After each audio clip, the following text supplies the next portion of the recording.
Hello friend, आज बघा मी मेथीची भाजी केले. मस्तपैकी हिरवीगार फ्रेश मेथी होती, ते मी तोडून तिची आता भाजी बनवते. तिला धुवून घेतली 2-3 वेळा स्वच्छ पाण्याने आणि मोठा एक कांदा मिरची घालून थोडी लसूण ठेचून अशी मुगाची डाळ घालून मी मेथीची भाजी बनवली. तुमच्याकडे अशी मुगाची डाळ घालून मेथीची भाजी बनवतात का?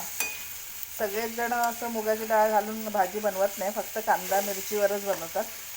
पण मी थोडीशी भिजायला घालून ठेवली होती मुगाची डाळ 10-15 मिनटं आधी भाजी करायच्या, आणि आत्ता मी भाजी करताना त्याच्यामध्ये घातले. कारण मग थोडी काय होतं, भाजी पण आपली थोडीशी वाढी होते आणि मुगाची डाळ मेथीच्या भाजीत खूप छान लागते. करून बघा, अशी नसाल करत तर खूप छान लागते मुगाची डाळ आणि मेथी एकत्र अशी भाजी.